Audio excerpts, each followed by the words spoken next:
Hello viewers, আসসালামু আলাইকুম। নতুন একটি ভিডিওতে আপনাদের সবাইকে স্বাগতম।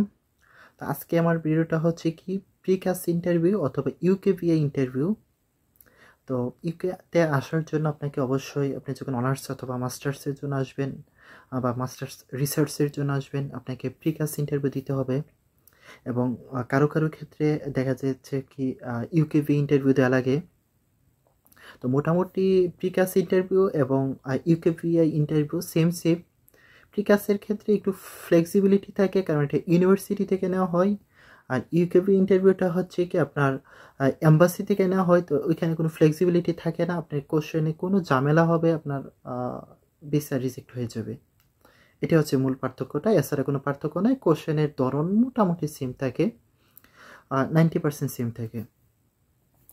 তো আজকে আশা করি যে যারা সামনে মে ইনটেক দিবেন অথবা সেপ্টেম্বর ইনটেকের জন্য চেষ্টা করতেছেন, তাদের সামনেতেই প্রিক্যাস ইন্টারভিউ, বা যাদের প্রিক্যাস হয়ে গেছে তারা ইউকেভিএ ইন্টারভিউর জন্য প্রিপারেশন নিতেছেন। তো আশা করি যে আপনারা বেনিফিটেড হবেন এই ভিডিওটা দেখলে। তো প্রিক্যাস ইন্টারভিউতে শুরুর দিকে আপনাকে কিছু বেসিক কোশ্চেন জিজ্ঞাসা করবে। আপনার নাম জিজ্ঞাসা করবে, পাসপোর্টের নম্বর জিজ্ঞাসা করবে, আপনি যে ইউনিভার্সিটিতে আসতে চাচ্ছেন ওই ইউনিভার্সিটির নাম, ওইটার অ্যাড্রেস জিজ্ঞাসা করবে।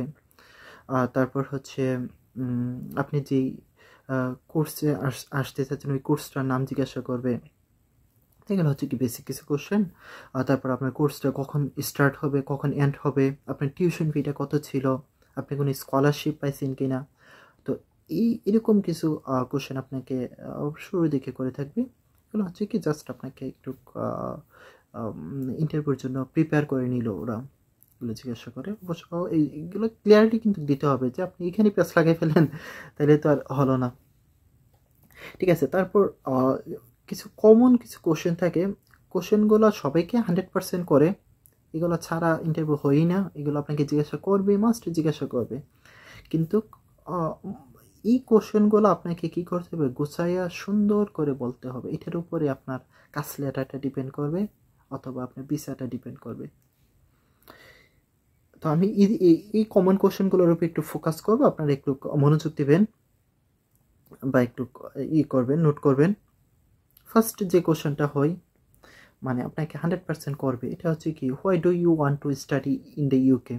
আপনি কেন ইউকেতে আসতে চাচ্ছেন, এটা আপনাকে মাস্ট করবি। তো এই জায়গাটাই আমরা প্রথম দিকে যেটা বলবো হচ্ছে কি হাই কোয়ালিটি এডুকেশন। ইউকের এডুকেশন কোয়ালিটিটা আমরা বলে দিব যে এখানে অন্য দেশের এডুকেশন তুলনায় এখানে এডুকেশনের কোয়ালিটিটা হচ্ছে কি বেস্ট। এবং আপনি যেমন কিউএস ওয়ার্ল্ড ইউনিভার্সিটি র্যাঙ্কিং অনুযায়ী 2024 ছিল কি টপ ওয়ার্ল্ডের টপ 10 ইউনিভার্সিটির মধ্যে 4 ইউনিভার্সিটি ছিল ইউকের। এটা আপনি যখন 25-এর ইন্টারভিউ দিবেন তখন দেখে নেবেন যে কিউএস ওয়ার্ল্ড ইউনিভার্সিটি র্যাঙ্কিং অনুযায়ী টপ 10 ইউনিভার্সিটির মধ্যে কয়টা আছে। খুব একটা চেঞ্জ হয় না, আপনি দেখে নেবেন যে বর্তমানে 4টা আছে নাকি কমে গেছে নাকি আরও বাড়ছে। এবং তাদের রিসার্চ বেসটা হচ্ছে কি ভালো অন্য দেশের তুলনায়, এটা বলে নেবেন 1 নাম্বার। 2 নাম্বার হচ্ছে কি বলবেন যে ডিজারেবল টু এমপ্লয়ার্স। তো এই ইউকে থেকে যারা ডিগ্রি নেয় তাদের প্রায়োরিটিটা হচ্ছে কি বেশি থাকে এমপ্লয়ারদের কাছে, এটা আপনাকে মেনশন করে দিবেন। তারপর থাকে হচ্ছে কি এখানে ভ্যারাইটি অফ ডিগ্রি। তারপর যেটা বলতে পারেন সেটা হচ্ছে কি অ্যাফোর্ডেবল এডুকেশন। আপনি অন্য দেশে অস্ট্রেলিয়াতে বা ইউএসএতে যাচ্ছেন মাস্টার্স করার জন্য, ধরেন আপনার ওইখানে সময়টা লাগতেছে 2 বছর, ইউকেতে 1 বছর, এটা মেনশন করে দিবেন। তারপর হায়ার এডুকেশন সার্ভে। তো হায়ার এডুকেশন সার্ভেতে দেখাচ্ছে কি 90% গ্র্যাজুয়েট স্টুডেন্ট তাদের গ্র্যাজুয়েশনের পর বা মাস্টার্স ডিগ্রির পর উইদিন 6 মান্থের মধ্যে তারা কি করতেছে, জব পেয়ে গেছে। যেটা অস্ট্রেলিয়া অথবা কানাডা থেকে হচ্ছে কি হাই।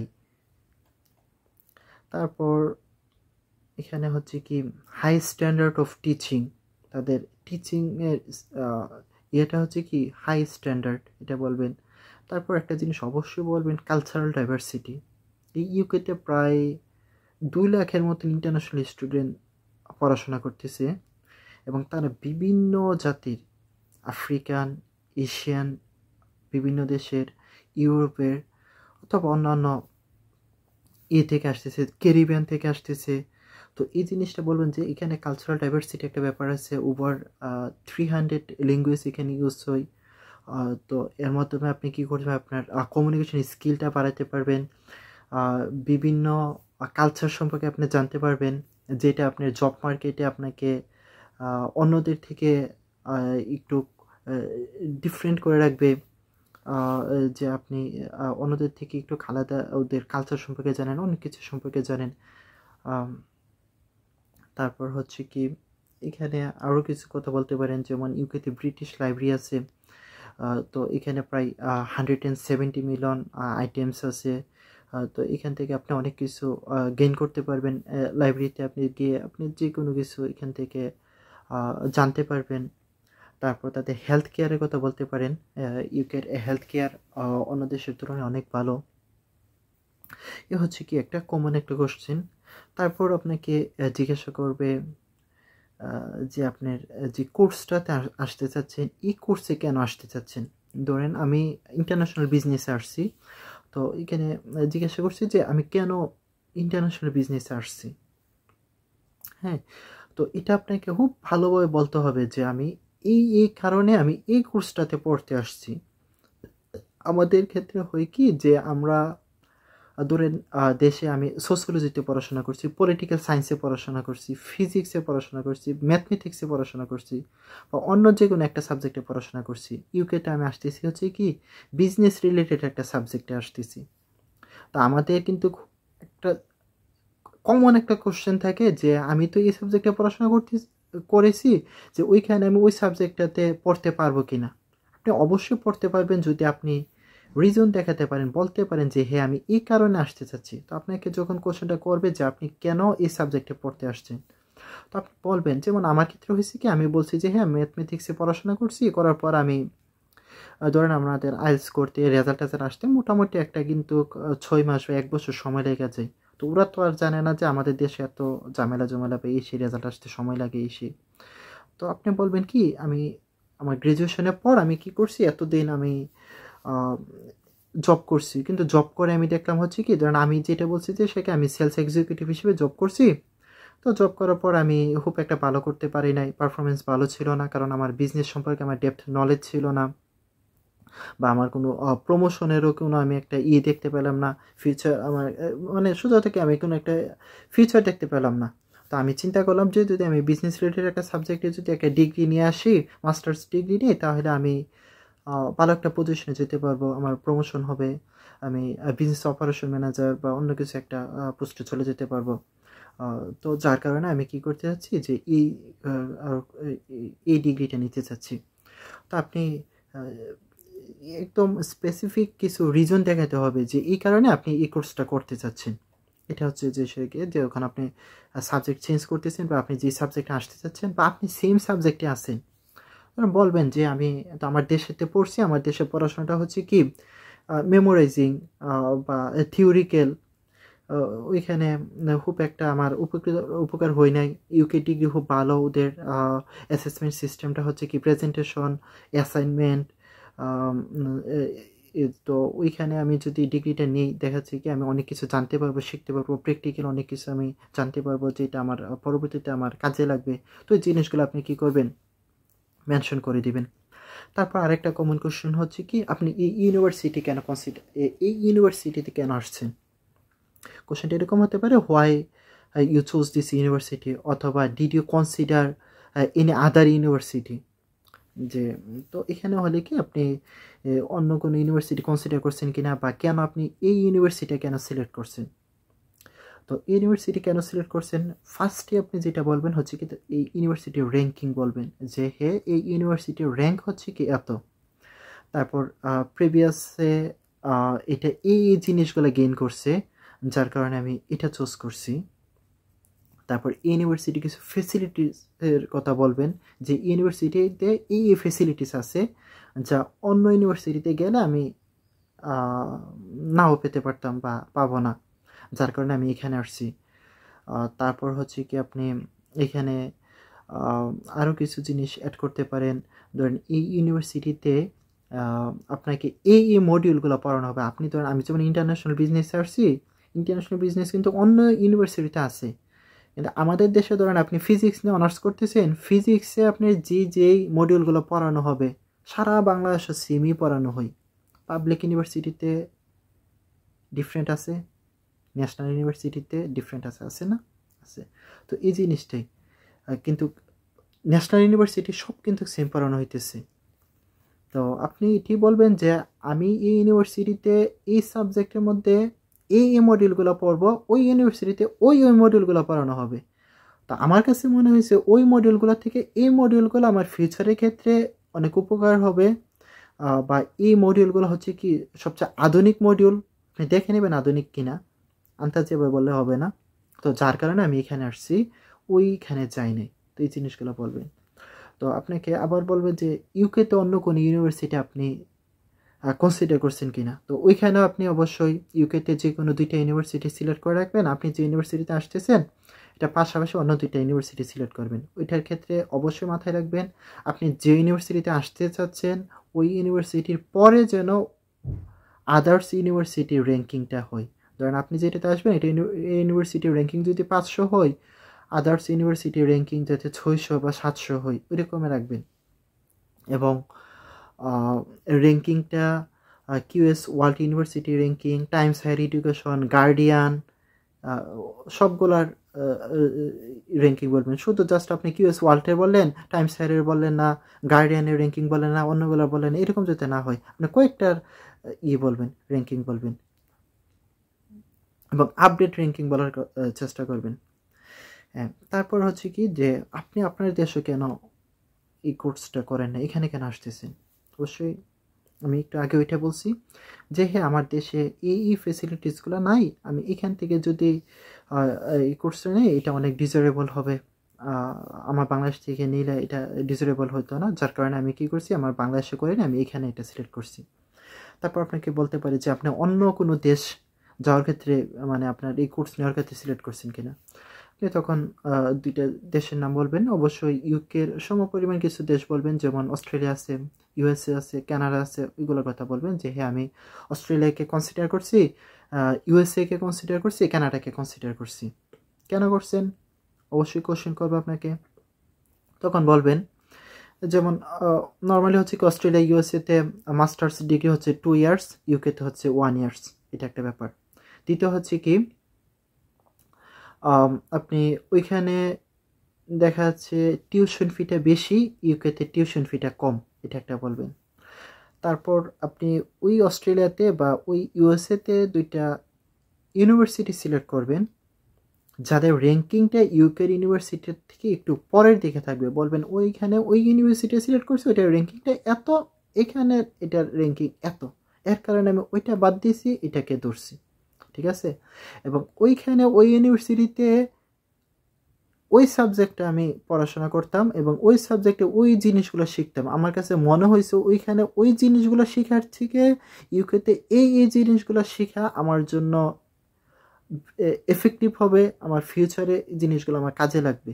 এইভাবে আপনাকে কী করতে হবে সুন্দর করে বলতে হবে। এবং ওইখানে কি কি মডিউল পড়বেন ওইগুলো সম্পর্কে একজন আমার সাথে আমার কথা হয়েছে, উনি বলছে যে সে ওনাকে ওইখানে কি কি মডিউল পড়বে ওইগুলো সম্পর্কেও জিজ্ঞাসা করা হয়েছে। যে আপনি অস্ট্রেলিয়াতে ওই ইউনিভার্সিটিতে ধরেন আপনি মার্কেটিংয়ে পড়বেন, মার্কেটিংয়ে আপনাকে কী কী মডিউল পড়ানো হবে, আপনি ওই জিনিসগুলো একটু দেখে রাখবেন। এবং আপনি ইউকেতে আসতেছেন, ইউকেতে আপনি যে মডিউলগুলো পড়বেন ওগুলো সম্পর্কে অবশ্যই জানা থাকতে হবে। আপনাকে জিজ্ঞাসা করবে যে আপনি এই মডিউলে কী শিখবেন। ধরেন আপনি আমার ইন্টারন্যাশনাল বিজনেসে ধরেন আমার সাবজেক্ট ইন্টারন্যাশনাল এইচআরএম আছে, ইন্টারন্যাশনাল এন্টারপ্রেনারশিপ আছে, তো আমাকে জিজ্ঞাসা করছে ইন্টারন্যাশনাল এইচআরএমে আপনি কী শিখবেন। তারপর হচ্ছে ধরেন আপনি ইন্টারন্যাশনাল ফাইন্যান্সে কী শিখবেন, এরকম কোশ্চেন জিজ্ঞাসা করে যে ফাইন্যান্স পরে আপনি কী লাভ হবে, ফিউচারে এই সাবজেক্ট আপনাকে কী উপকার করবে, এটা সম্পর্কে আপনি ধারণা রাখবেন। তারপর কী ধরনের কোশ্চেন হতে পারে, আপনার ব্যাকগ্রাউন্ড সম্পর্কে জিজ্ঞাসা করতে পারে, ব্যাকগ্রাউন্ড আপনি কী ছিল, তো আপনি এসএসসি কবে দিচ্ছেন, এইচএসসি কবে দিচ্ছেন, ব্যাচেলর কবে দিচ্ছেন, আপনার রেজাল্ট কত ছিল, এগুলো একটু আপনার ইউনিভার্সিটি কী ছিল এগুলো একটু আপনি বলে দিবেন। আপনার কোনো স্টাডি গ্যাপ ছিল কি না, এটা কোশ্চেন করবে। তো স্টাডি গ্যাপ থাকলে অবশ্যই বলে দিবেন যে হ্যাঁ আমার স্টাডি গ্যাপ ছিল। ধরেন নর্মালি আমরা যারা বাংলাদেশে, ধরেন আমি ন্যাশনালে পড়ছি, আমার ইয়ে ছিল, সার্টিফিকেট ছিল হচ্ছে কি 21-এর, আমাদের রেজাল্ট আসতে আসতে 23 হয়ে গেছে, তো 2 বছর। ওরা কিন্তু এটা বুঝবে না যে স্টাডি গ্যাপ, সেশন জট বা আমার লেট হয়েছে পরীক্ষা বা করোনা প্যান্ডামিকের জন্য এটা এরকম হয়েছে, ওরা এটাকে হিসেবে ধরবে, যে স্টাডি গ্যাপ হিসেবে ধরবে। তো আপনি কিন্তু এখানে, আমার কিন্তু কোনো স্টাডি গ্যাপ ছিল না, কিন্তু ওরা কিন্তু এটা স্টাডি গ্যাপ হিসেবে গণ্য করবে। তো আপনি এখানে বলে দেবেন হ্যাঁ আমি স্টাডি গ্যাপ ছিল, 21-এ আমি পাস করছি, 2 বছর আমি কী করছি, জব করছি, জাস্ট বলে দিবেন। তারপর আপনার ইউনিভার্সিটি কী কী ফেসিলিটিস আছে এটা অবশ্যই জিজ্ঞাসা করবে। ধরেন আমাদের আলস্টার ইউনিভার্সিটিতে কী কী ফেসিলিটিস আছে, যেমন স্টুডেন্ট আমাদের অ্যাক্সেস টু ব্ল্যাকবোর্ডের অ্যাক্সেস আছে, কম্পিউটার ল্যাবস আছে, প্রিন্টিং সার্ভিস, লকার সার্ভিস আছে, ল্যাপটপ প্রিন্টিং সার্ভিস আছে, লাইব্রেরি আছে, তারপর হচ্ছে কি এসটিএম আছে। আমাদের একজনকে জিজ্ঞাসা করছিল যে এসটিএমে কি এসটিএম সম্পর্কে কী জানো। তো এসটিএম হচ্ছে কি একাডেমিক কমিউনিটি অফ এক্সিলেন্স। এটা আপনাকে এখানে আসার পর ধরেন আপনার জব জন্য একটু সহযোগিতা করবে, কীভাবে আপনি জব পেতে পারেন, বা আপনার কেরিয়ার সম্পর্কে ওরা আপনাকে নিয়ে ওয়ার্কশপ করবে, আপনার সিভি সম্পর্কে ওরা ওয়ার্কশপ করবে। তো আপনাকে বিভিন্ন ফেসিলিটিস ওরা দিয়ে থাকে। তো এটার সম্পর্কে একটু, যারা আলস্টারে আসতে চাচ্ছেন এটার সম্পর্কে একটু জেনে আসবেন। তারপর মাল্টিফেথ রুম আছে, স্টুডেন্ট ওয়েলফেয়ার আছে, এগুলো একটু জানবেন যে আপনার ইউনিভার্সিটিতে কী কী ফেসিলিটিস আছে। তারপর আপনি জিজ্ঞাসা করবেন can you tell me about any module you are particularly interested in. আপনার যে ধরেন মাস্টার্সে আসলে 7টা 8টা বা 10টা মডিউল থাকে, তো সবগুলো মডিউল কিন্তু আমাদের ভালো লাগে না। তো এই সবগুলো মডিউলের মধ্যে যে কোনো একটা মডিউল আপনার কাছে খুব ভালো লাগতে পারে বা ইন্টারেস্টিং লাগতে পারে, তো আপনাকে জিজ্ঞাসা করবে যে আপনি কোন মডিউলটাতে পার্টিকুলার ইন্টারেস্টেড। তো আপনাকে অবশ্যই বলতে হবে যে হ্যাঁ আমি এই মডিউলটাতে পার্টিকুলার ইন্টারেস্টেড, কারণটা বলে দিতে হবে যে এই কারণে ইন্টারেস্টেড। আবার কখনো কখনো আপনার কাছে মনে হতে পারে যে কোনো একটা মডিউল আপনার কাছে চ্যালেঞ্জিং মনে হতে পারে। তো আপনি যে কোনো আপনি বলবেন যে হ্যাঁ আমার কাছে এটা মনে হইতেছে, আপনার কাছে মনে না হলেও আপনি বলে দিবেন যে হ্যাঁ আমার কাছে এটা মনে হইতেছে চ্যালেঞ্জিং, এটা হয়তো বা একটু কঠিন হবে, বেশি হবে, বলে দিবেন। তারপর আপনাকে কোশ্চেন করবো হচ্ছে কি আপনি ফিউচার প্ল্যান কী। আপনি এখানে ডিগ্রি নেওয়ার পর ফিউচার প্ল্যান কী, আপনি মাস্ট বলবেন যে আমার ফিউচার প্ল্যান হচ্ছে কি আমি সাকসেসফুলি এখানে আমার ডিগ্রিটা কমপ্লিট করতে চাই এবং আমার বাংলাদেশে ফেরত যেতে চাই। ভুলে কিন্তু বলা যাবে না যে আমি মাস্টার্স কমপ্লিট করব, এখানে পিএইচডব্লিউতে যাব, এখানে সেটেল হয়ে যাব, বলা যাবে না। আপনি একবার ডিরেক্টলি বলবেন যে আমি মাস্টার্স কমপ্লিট করব, আমার দেশে ব্যাক করব, ব্যাক করে গিয়ে আমাদের দেশে বিভিন্ন কোম্পানি আছে, ওই কোম্পানিগুলোতে মাল্টি ন্যাশনাল কোম্পানি বা দেশীয় বিভিন্ন কোম্পানি আছে, গভর্নমেন্টের বিভিন্ন এনজিও আছে, ওইগুলোতে আমি কী করবো, জয়েন করব। একদম ডিরেক্টলি আপনি বলে দিবেন যে আমি চলে যাব, চলে গিয়ে আমার দেশে যে কোনো একটা জায়গায় কী করবো, জয়েন করে ফেলবো। এখানে ডিগ্রির খুব ভ্যালু আমার দেশে, আমি গেলে অ্যাপ্লাই করলে আমি কী করবো, জব পেয়ে যাব। তখন আপনাকে জিজ্ঞাসা করতে পারে, ধরেন আপনি বিজনেস অপারেশন ম্যানেজার হিসেবে জয়েন করলেন, আপনাকে জিজ্ঞাসা করতে পারে যে আপনার স্যালারি কত হতে পারে। আপনি একটু কি থেকে বাংলাদেশের থেকে ওই যে কী বলে বিডি জবস বা বিভিন্ন সাইট থেকে দেখে নেবেন যে আসলে একজন বিজনেস অপারেশন ম্যানেজারের স্যালারিটা কত হয়ে থাকে, বা এইচআর ম্যানেজারের, সিনিয়র এইচআর ম্যানেজার বা জুনিয়র এইচআর ম্যানেজারের স্যালারি কত হয়ে থাকে, ওইটা দেখে নেবেন। তারপর আপনাকে এখানে কোশ্চেন করতে পারে what will be your job responsibilities. আপনার জব রেসপন্সিবিলিটিস কী হবে, এই জিনিসগুলো আপনি অবশ্যই জেনে নেবেন। তারপর জব রিকোয়ারমেন্ট আপনাকে জিজ্ঞাসা করবে যে আপনি যে করবেন, আপনার জব রিকোয়ারমেন্ট কী কী জব রিকোয়ারমেন্ট আপনার দেশে থাকে।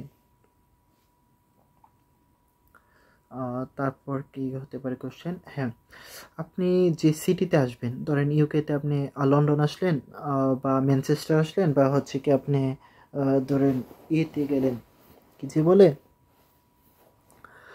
বার্মিংহামে গেলেন, ওই সিটি সম্পর্কে আপনি কি জানেন ওরা জিজ্ঞাসা করবে। তো ওই সিটি সম্পর্কে আপনি ভালো একটা আইডিয়া নিয়ে আসবেন, সিটিতে কী কী আছে কী কী নাই, ফেসিলিটিস সম্পর্কে একটু জেনে আসবেন। হ্যাঁ, যেমন লন্ডনে আপনার ওয়ার্ল্ড হেরিটেজের প্রায় কয়টা 4টা ওয়ার্ল্ড হেরিটেজ আছে।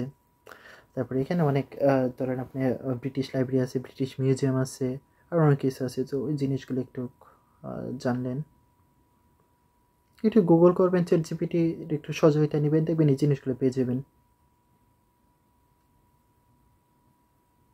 আপনি আপনার কান্ট্রির পরিবর্তে কেন ইউকেতে আসতে যাচ্ছেন এটা বলে ফেলছি।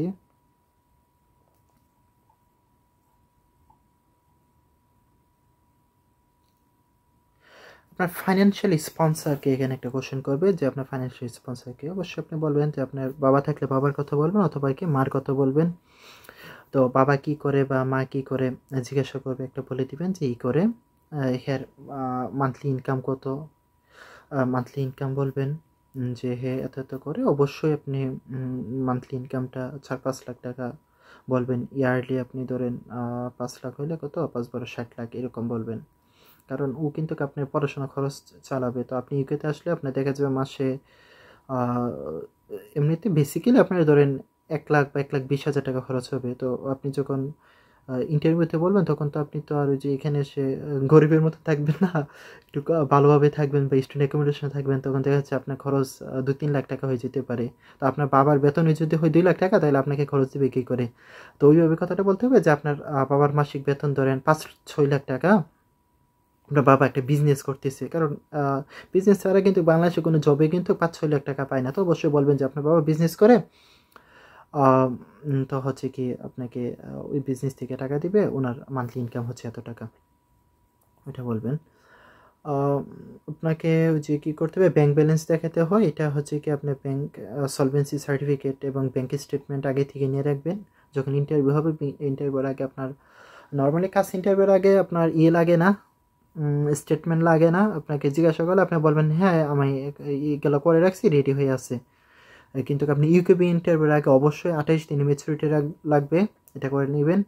তারপর আপনাকে জিজ্ঞাসা করতে পারে, আপনার অ্যাকোমোডেশন নিয়ে জিজ্ঞাসা করতে পারে। কাজ ইন্টারভিউর ক্ষেত্রে অনেকেই এটা নিয়ে একটু দ্বিধাবোধ করেন যে আমার অ্যাকোমোডেশনের কথা জিজ্ঞাসা করলে আমি কী করব। তো আমি বলতেছি যে আপনার ইউনিভার্সিটিতে যেখানে থাকবে, আপনি বলবেন যে আমি ইউনিভার্সিটির আশেপাশে থাকবো, যেখান থেকে আমি পাবলিক ট্রান্সপোর্টে করে 10-15 মিনিটে বা 20 মিনিটের মধ্যে পৌঁছে যেতে পারি, এরকম বলবেন যে ইউনিভার্সিটির আশেপাশে। ওরা তখন কোশ্চেন করতে পারে আপনি কোনো অ্যাকোমোডেশন দেখছেন কি না, বা অ্যাকোমোডেশন বুক দিচ্ছেন কি না। তো আপনি বলবেন না আমি তো অ্যাকোমোডেশন বুক দিই না, আমার ভিসা হওয়ার পরে আমি অ্যাকোমোডেশন বুক দেবো, কিন্তু আমি কথা বলে রাখছি। একটা অ্যাকোমোডেশন দেখে নেবেন। আপনি যে ইউনিভার্সিটির এরিয়ার মধ্যে যে কোনো একটা স্টুডেন্ট অ্যাকোমোডেশন দেখে নেবেন। এখানে স্টুডেন্ট অ্যাকোমোডেশন অনেক আছে, ধরেন আইকিউ আছে, তারপর হচ্ছে আর কি কি আছে, আরও কী কী যে আছে ঠিক মাথায় আসতেছে না আমার। আপনারা একটু গুগল করে দেখে নেবেন। আপনার স্টুডেন্ট অ্যাকোমোডেশন আপনি যে ইউনিভার্সিটি এরিয়ার মধ্যে সার্চ দিলে আপনি পেয়ে যাবেন। তো বলবেন যে হ্যাঁ আমি ওই অ্যাকোমোডেশনের সাথে কথা বলছি, এবং ওইখানে আপনি দেখে নেবেন ওদের উইকলি রেন্টটা কত, 200 পাউন্ড, 300 পাউন্ড, 400 পাউন্ড এরকম হয়ে থাকে উইকলি অ্যাকোমোডেশনগুলোতে, স্টুডেন্ট অ্যাকোমোডেশনগুলোতে। তো দেখে নেবেন, এবং ওই স্টুডেন্ট অ্যাকোমোডেশনের পোস্ট কোডটা অবশ্যই মনে রাখবেন, অ্যাড্রেসটা মনে রাখবেন যে এদের অ্যাড্রেস এত, অ্যাকোমোডেশনের নাম হচ্ছে এত, পোস্ট কোড হচ্ছে এত, ওদের উইকলি রেন্ট হচ্ছে এত টাকা। এবং ওদের সাথে আমি কথা বলে রাখছি, যদি আমার ভিসা হয় তাহলে আমি ওইখানে উঠতে পারবো। এটা একটু করে রাখবেন, নোট করে রাখবেন এই জিনিসটা। জিজ্ঞাসা করবে আপনাকে আর একটা কথা জিজ্ঞাসা করবে যে আপনি যে ইউনিভার্সিটিতে অ্যাপ্লাই করছেন, যে প্রসেসিংটা করছেন, আপনি নিজে করছেন নাকি কোনো এজেন্সির মাধ্যমে করছেন। ইউকেবিআইতে যখন ইন্টারভিউ হবে আপনি মাস্ট বলবেন যে আমি নিজে কাজ করছি, এটা আমাকে কেউ কোনো সহযোগিতা করে নাই, আমি এজেন্সি থেকে একটু কী করছি, গাইডলাইন্স নিয়েছি, কিন্তু আমি সম্পূর্ণ প্রসেসিং আমি নিজে করছি, এটা অবশ্যই আপনাকে বলবেন। আপনার একটা ইমেল অ্যাড্রেস দেওয়া থাকবে, আপনাকে জিজ্ঞাসা করবে আপনি ইমেল অ্যাড্রেসটা কখন খুলছেন। আপনি যদি জানা থাকে আপনি কখন বলছেন বা আনুমানিক বলে দিবেন। কোন এজেন্সির ইমেল অ্যাড্রেস ওদেরকে আপনি বলবেন না, আপনার নিজের ইমেল অ্যাড্রেসের কথাই বলবেন, যেটা আপনাকে ওইখানে দেওয়া থাকবে। ইমেলের মাধ্যমে আপনার সব কিছু হবে, কিন্তু এটার মাধ্যমে আপনার ইউকেতে কোনো রিলেটিভস আছে কিনা কোশ্চেন করবে। আপনি বলবেন না আমার কোনো রিলেটিভস নাই। ইউকেতে কোনো ফ্রেন্ডস আছে কিনা, নাই আমার কোনো ফ্রেন্ডস নাই, কারণ ইউকেতে যারাই আসে থেকে যায়, বিশেষ করে যারা কি সিলেটে আছে, সিলেটি মানে সব সিলেটি এখানে সোজা কথা, সবচেয়ে বড় কমিউনিটি হচ্ছে কি সিলেটি কমিউনিটি। তো বলবেন যে না আমার ইউকেতে আমার কেউ নাই। তারপর আপনাকে জিজ্ঞাসা করতে পারে আপনার কোনো ভাই বোন আছে কি না। হ্যাঁ, বলবেন যে নাই, ভাই বোন নাই, কারণ ভাই বোন থাকলে দেখা যাচ্ছে যে আপনার বাবার এত টাকা ইনকাম করে আপনাকে এত টাকা দিয়ে দিবে, তাহলে অন্য দিকে পালবে কী করে। তারপর আপনাকে জিজ্ঞাসা করবে যে আপনার উপর কেউ ডিপেন্ডেন্ট কিনা। আপনি বলবেন যে না আমি ডিপেন্ডেন্ট না, আমি একদম ইন্ডিপেন্ডেন্ট, আমি বিয়ে শাদী করি নাই। বিয়ে শাদী করলেও বলবেন যে আমি করি নাই, বিয়ে শাদী করি নাই। কারণ বিয়ে শাদী করলেই ওদের মাথায় থাকবে যে আপনি কিছুদিন পরে স্পাউস নিয়ে আসবেন। বর্তমানে স্টুডেন্ট অবশ্যই স্পাউস আনা যায় না। ধরেন আপনি পরবর্তীতে যদি পিএইচডব্লিউতে চলে যান, স্পাউস নিয়ে আসেন, তো এটা একটা কারণ হতে পারে। তো আপনি বলবেন যে না আমি কোনো ডিপেন্ডেন্ট নাই, আমার ডিরেক্টলি বলে দিবেন। তারপর আপনাকে কি কি জিজ্ঞাসা করতে পারে। হ্যাঁ, আপনি স্টুডেন্ট হিসেবে যখন ইউকেতে আসবেন আপনার কী কী রেসপন্সিবিলিটিস আছে, এই জিনিসগুলো আপনাকে জিজ্ঞাসা করবে। তো রেসপন্সিবিলিটিসগুলো বলবেন যে হ্যাঁ আমার রেগুলার ক্লাসে অ্যাটেন্ড করতে হবে, পরীক্ষার সময় পরীক্ষা দিতে হবে, ক্লাস টাইম অন্য কিছু যাওয়া যাবে না, কোনো অফেন্স করা যাবে না, এই দেশের রুলস রেগুলেশন মেনে চলতে হবে। এই দেশে যেমন হচ্ছে কি আমার একটা ফ্রেন্ড ছিল, ও রাস্তার পাশে থুথু দিছে, এনফোর্সমেন্ট অফিসার আসছে, ওরে দেখে ফেলছে যে থুথু দিছে, ওরে আইসা 100 পাউন্ড পেনাল্টি দিয়ে দিছে, টিকিট ধরে দিয়েছে যে 100 পাউন্ড দিতে হবে। তো এসে যেখানে সেখানে থুথু দেওয়া যায় না, প্রস্রাব করা যায় না। তো এই জিনিসগুলো আপনাকে জানা লাগবে। তারপর আপনি যেমন পার্ট টাইম জব করতে পারবেন, আপনি উইকলি কত 20 আওয়ার্স জব করতে পারবেন, এই জিনিসগুলো বলে দিলেন। আপনাকে জিজ্ঞাসা করবে যে আপনি জব করতে পারবেন কিনা। বলেন 20 আওয়ার্সে জব করতে পারবো, কিন্তু আমার কোনো জবের প্রতি আমার কোনো ইন্টারেস্ট নাই, আমি টোটালি আমার পড়াশোনার প্রতি আমি ফোকাস করবো, আমার বাবা আমাকে সব টাকা দিতেছে, আমার জব করার কোনো দরকার নাই, এটা বলে দিলেন। ইন কেস আপনার ভিসা হইল না, তো আপনি তো ভিসা যে কাজ ইন্টারভিউর আগে বা ভিসা ইন্টারভিউ মানে ইউকেবি ইন্টারভিউর আগে আপনি টিউশন ফি পাঠিয়ে দিয়েছেন। ইন কেস আপনি এটা না হইলে আপনাকে জিজ্ঞাসা করতে পারি, ধরো তোমার ভিসা না হইলে তোমার রিফান্ড পলিসিটা তোমার জানা আছে কি না। তো আপনি বলবেন হ্যাঁ আমার রিফান্ড পলিসি জানা আছে, ইউনিভার্সিটি আমাকে কিছুদিনের মধ্যেই টাকা রিফান্ড করে দেবে, ধরুন 1 মাস 2 মাস বা 3 মাসের মধ্যে। আপনি এটা জিজ্ঞাসা করে নেবেন এজেন্সিকে কই মাসের মধ্যে আপনার টাকা রিফান্ড করবে। আপনাকে জিজ্ঞাসা করবে যে আপনার কোনো ভিসা রিফিউজালের কোনো ইয়ে আছে কিনা। তো বলবেন না আমি জাস্ট ফার্স্ট টাইম আমি ভিসা অ্যাপ্লিকেশন করছি, আমার কখনো ভিসা রিফিউজ হয় নাই।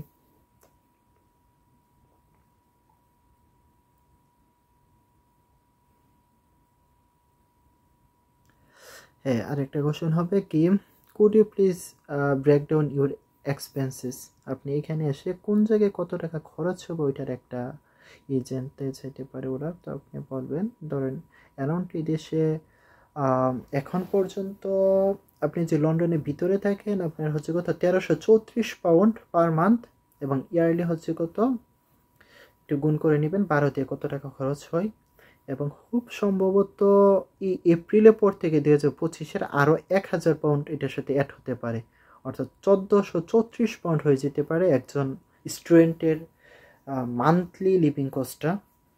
এবং কোন জায়গায় কত টাকা খরচ হতে পারে এটা একটু বলে দিবেন। যেমন আমার কাছে যখন ছিল তখন ধরেন অ্যাকোমোডেশন অনুযায়ী অ্যারাউন্ড ছিল 630 পাউন্ড, ফুডের জন্য ছিল 200 পাউন্ড, মোবাইল বিলস ছিল 40 পাউন্ড, ক্লথস এবং শুজের জন্য ছিল 50 পাউন্ড, আর লেজারের টাইমে ধরেন আপনি ছিল কত 10 পাউন্ডস, বুক এবং স্টেশনারি বা গ্রোসারিসের জন্য ছিল 30 পাউন্ড, তারপর ট্রাভেলের জন্য বা ট্রান্সপোর্টের জন্য ছিল হচ্ছে কত 40 পাউন্ড। তো ওইটা আপনি একটু অ্যারাউন্ড বলে দিবেন যে হ্যাঁ মান্থলি এত টাকা আর কোন জায়গায় কত টাকা খরচ হবে এটা ব্রেকডাউন করে দিবেন। তারপর হচ্ছে কি ইউকে এডুকেশনের অ্যাসেসমেন্টটা কীভাবে অ্যাসেসমেন্ট করে, আমাদের দেশের মতন পরীক্ষা হলে যাইয়া ফিজিক্যালি পরীক্ষা দিতে হয় নাকি কি। তো বলবেন তাহলে এখানে আসলে ফিজিক্যালি কোনো পরীক্ষা নাই, সব হচ্ছে কি কেস স্টাডির মাধ্যমে presentation, assignment, group assignment, individual assignment থাকে, তারপর গ্রুপ প্রেজেন্টেশন থাকে, ডিজার্টেশন থাকে, ওপেন বুক এক্সাম থাকে। ওপেন বুক আপনি বাসায় বসে বসে অনলাইন এমসিকিউ এক্সাম, আপনি বই খুলে অনলাইন গেটে সব কিছু দিয়ে আপনি কী করতে পারবেন এক্সাম দিতে পারবেন। তো আমাদের দেশের মতন কোনো ফিজিক্যাল এক্সাম নাই, তো ওই জিনিসটা আপনাকে বলে দেবেন। ঠিক আছে বন্ধুরা, এই হচ্ছে কি কাজ ইন্টারভিউ নিয়ে আমার ভিডিও। আশা করি ভিডিওটা দেখে আপনারা উপকৃত হতে পারবেন এবং অবশ্যই কমেন্ট করে জানাবেন এবং ভিডিওটা যদি ভালো লেগে থাকে আমার চ্যানেলটাকে সাবস্ক্রাইব করবেন, শেয়ার করবেন। ঠিক আছে, আল্লাহ হাফেজ।